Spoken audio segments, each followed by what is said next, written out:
아, 지금 살짝 감기 기운이 있어가지고 같은 호스텔 방에 감기 걸린 사람이 있는데 낮이고 밤이고 진짜 내내 기침을 하거든요. 호스텔 주인은 그 사람을 빨리 안 내보내고 거의 놔두는지 모르겠는데 하여튼 그 사람 때문에 저까지 옮았습니다. 아 진짜 이게 살인 충동이라는 건가? 하여튼 지금 성글수 대성당까지 왔습니다. 크다. 지금 들어가는 사람들이 있거든요. 따라가 봐야겠다. 어머 깜짝이야. 미끄러질 뻔했어.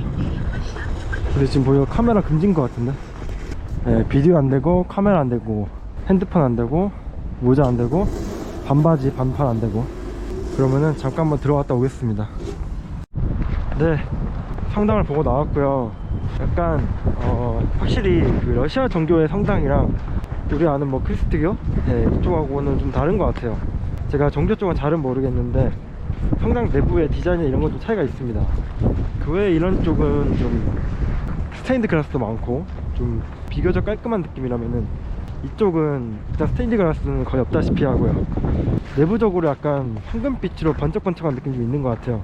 그 지난번에 갔었던 상트페테르부르크의 이삭 성당 제가 들어가진 못했지만 옆에 미사 드린 데서 잠깐 구경을 했었거든요. 뭐 제대로 보이진 않았지만요. 그쪽도 좀 황금빛으로 좀 번쩍번쩍한 느낌이 있었는데 여기도 좀 황금색으로 번쩍번쩍하네요. 어쨌든 무료로 들어갈 수 있다는 거에서는 엄청난 장점이라고 저는 생각하기 때문에 다음에 모스크바 오실 분들 계시면은 와서 한번 들어가 보시는 걸 한번 추천드립니다.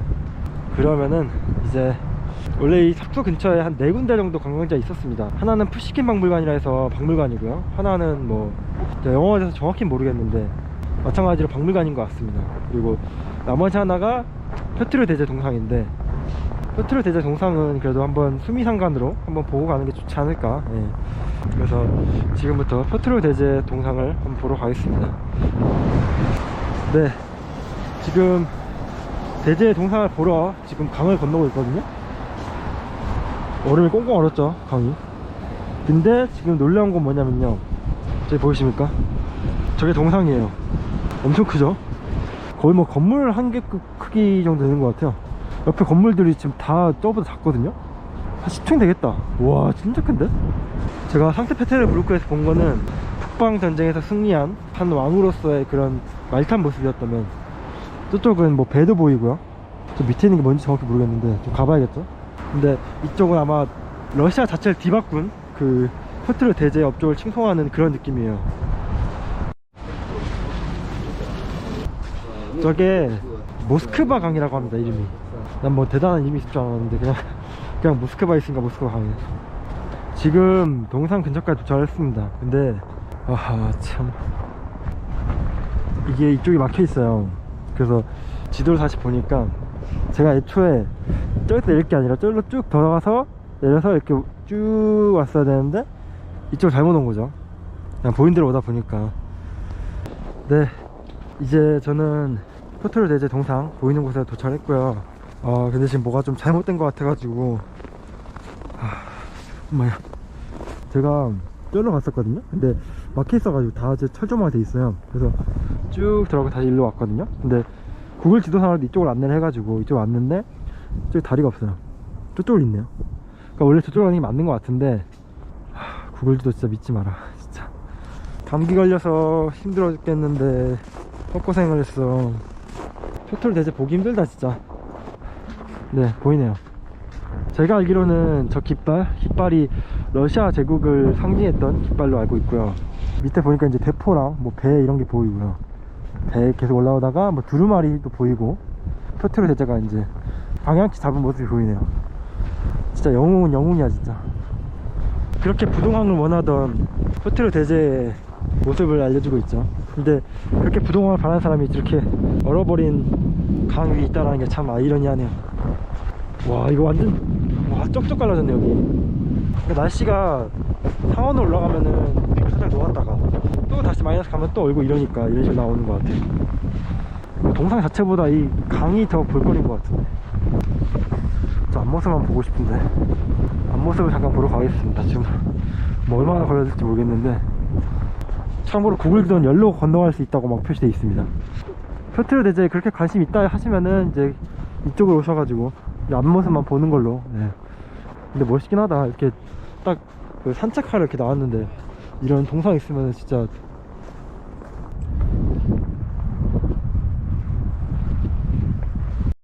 네, 저는 그러면 잠깐 카페에서 쉬다가 다시 이동을 하겠습니다. 잘 있어. 네, 이제 여기서 버스 타고 두 정거장만 더 가면은 대학교 안에 들어갈 수 있는 것 같아요. 대학교를 건물 내는 당연히 못 들어가고요, 그냥 내부? 예, 내부 산책 정도는 할 수 있을 것 같아가지고 와봤습니다. 아무래도 해외 대학이라는 게 좀 궁금하잖아요. 모스크바는 또 큰 도시이기도 하고, 그래서 한번 와봤고요. 또 여기서 유명한 인물들이 많이 배출됐다 그럽니다. 미하일 고르바초프라고 해서 소련의 서기장이었죠. 예, 소련의 대표 지도자였는데 소련의 해체를 불러일으킨 그 인물입니다. 그리고 또 한 명의 유명한 사람이 한국 사람입니다. 의외로 그 한국에 공산당을 활동했던 박헌영이라는 인물이 있어요. 안시에도 한번 나왔은 적이 있었는데 그 인물이 그 모스크바 대학교 출신이라고 합니다. 일단 버스 와서 하도록 할게요. 네, 저는 지금 모스크바 대학교 앞에 도착을 했습니다. 지금 보니까 약간 모스크바 대학 자체가 캠퍼스가 있는 그런 방식은 아닌 것 같고, 건물 하나로 그 대학교를 대신하고 있는 것 같아요. 지금 와 진짜 보고 되게 깜짝 놀랐는데, 이게 우리나라 63빌딩 이전까지 미국 제외한 나머지 나라 중에서 세상에서 가장 큰 건물이었다고 합니다. 63빌딩이 그 뒤에 이제 넘어섰죠. 그리고 현재까지도 교육용 건물 중에서는 가장 큰 건물이라고 합니다. 그러면은 한번 보시죠.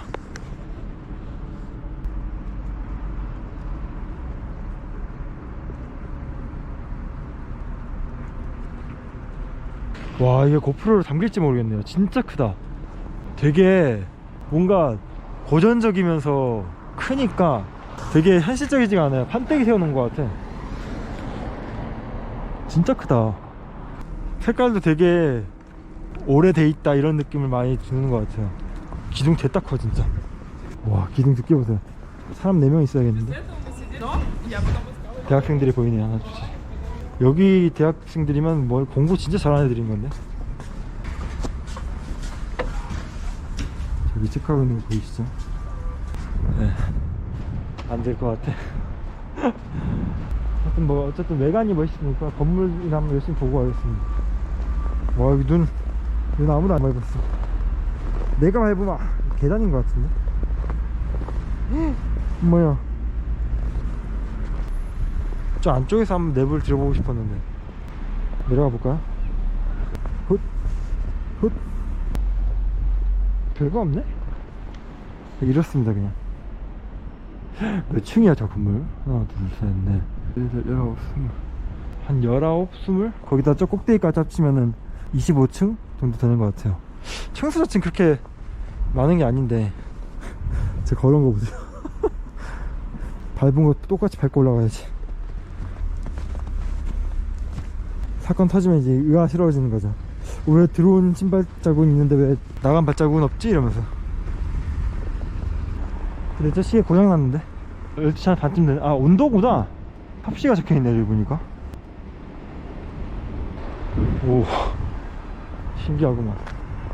여기서도 안쪽 볼 수 있네. 아, 근데 이 건물이 이게 쭉 이어졌구나 저쪽까지. 그렇구나. 이게 추운 나라다 보니까 대학교도 캠퍼스가 아니라 그냥 다 건물로 돼 있어요. 실내로. 대학교는 제가 뭐 그렇게 막 관심 있는 건 아닌데 그래도 세계 유명 대학들은 가볼 것 같아요. 막 뭐 옥스퍼드 대학이나 뭐 하버드 대학교 이런 데 한번 가보고 싶지 않을까. 예. 머리로 못 가는데 발로라도 가봐야죠. 그래서 그런 생각 들어가지고 여기는 제가 봤을 때는 눈치 없는 공무원들 따로 있는 것 같아요. 군대에서 하던 일을 러시아는 이제 공짜 인력은 없는 거죠. 사진 한번 찍고 이제 다른 데로 가겠습니다. 멋있다. 근데 그래도 온 보람은 있네요.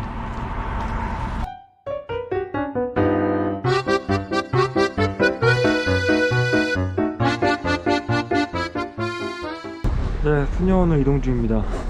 중간에 버스를 좀 잘못 타가지고 지금 시간을 한두 시간 정도 좀 허비를 했기 때문에 공원을 일정에 빼도록 하겠습니다. 네, 공원 보리키도 갔으니까. 네, 이제 노보데비치에 다 왔습니다. 노보데비치 수녀는 이제 마찬가지로 이제 러시아 정교에 관련된 성당인데 소련 시대에는 박물관을 쓰이다가 지금은 다시 성당을 이용하고 있다고 합니다. 여기가 이제 이 자체도 좀 유명하기도 한데 이 옆에 묘지가 있습니다. 일종의 공동묘지인데 거기에 좀 유명한 사람들이 많이 묻혔어요.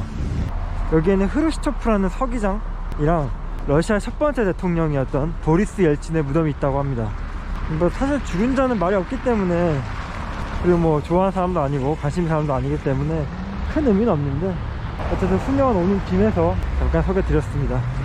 네, 입구가 어딜까? 저긴가? 입장료가 있대요. 여기가 100루블이었나? 묘지는 또 따로 입장료가 있다 그러고요. 그래서 묘지는 갈 필요 없을 것 같고 그냥 수녀원만 한번 가보도록 하겠습니다. 노보데비치 수녀원에 들어왔습니다. 안쪽은 약간 뭐라 해야 될까, 동네? 그런 느낌이고, 근데 이런 게 볼거리죠. 눈까지 쌓이니까 확 느낌이 더 새하얀 느낌? 순백의 느낌이 확실히 더 강한 것 같아요. 안 그래도 건물도 하얀 편인데 눈까지 쌓이니까. 들어가 볼까? 못 들어가는 거예요. 저런 성벽 위를 올라갈 수 있게 해놨으면 좀 관광객이 몰릴 것 같은데 말이죠. 만리장성처럼. 참고로 이쪽으로 넘어가면 이제 묘지라고 하네요. 지금 보니까 따로 수원을 들어갈 수 있는 것 같지는 않습니다. 너무 뭐가 없어가지고 좀 민망하네요. 이게 아마 본당인 것 같은데 지금 수리를 하고 있어가지고 애매하다. 어쩔 수 없네요. 그러면은 구경 대강 마쳤으니까 다시 이동하겠습니다. 너무 고생해서 온 것 치고는 너무 별게 없는데. 그리고 지금 나오는 길에 제가 깜빡하고 설명 못 드렸는데, 러시아의 음악가 차이코프스키가 쓴 명곡이 있죠. 백조의 호수라고. 그 백조의 호수를 이 노보데비치 수도원의 근처에 있는 호수를 보고 영감을 얻었다고 합니다. 그 호수가 바로 여기죠. 지금 다 땡땡 언데다가 지금 눈이 쌓여가지고 저게 호수인지 그냥 운동장인지 구분이 잘 안되네요. 하여튼 뭐 여기라고 합니다. 지금 너무 그냥 뭐 얼음이고 사람도 올라가 있고 이러니까 솔직히 큰 감은 없네요. 하여튼 뭐 여기까지 다 왔고, 네, 그럼 다시 이동하겠습니다. 와, 여러분, 지하철이 제일 따뜻해요 진짜. 와. 네, 지금 크렘린 매표소에 도착했습니다. 근데 지금 보니까 러시아 QR코드가 있어야 되나봐요. 사실 뭐 성당 종류는 안 들어가도 되고 그냥 전체적으로 한번 구경? 대포랑 이렇게 종 정도만 구경하면 될 것 같은데, 지금 입장 자체가 안 돼서 아무래도 포기해야 될 것 같습니다. 저도 공항 출발해야 되는 시간 다 됐기 때문에 크렘린은 이번엔 포기하고 다음 기회에 오도록 하겠습니다. 근데 사실 좀 그렇죠. 이번에 유명하다는 박물관이나 미술관은 거의 못 갔고요. 그리고 바실리 성당, 거기도 내부를 못 봤기 때문에 이제 와서 크렘린 못 가는 거야 뭐 사실 이제 타격도 없어요. 이번에도 그렇구나. 예, 뭐 그런 느낌입니다. 다음 기회에, 여름에, 이번엔 여름에, 진짜 겨울은 진짜 맛볼 만큼 맛본 것 같아요. 여름에 다시 한번 오도록 하겠습니다. 하여튼 오늘은 이렇게 러시아 모스크바에서의 마지막 날을 보냈습니다. 이제 저는 다음 도시로 넘어가도록 하겠습니다. 오늘도 영상 봐주셔서 감사하고 다음에 더 좋은 영상 찾아뵙겠습니다. 감사합니다.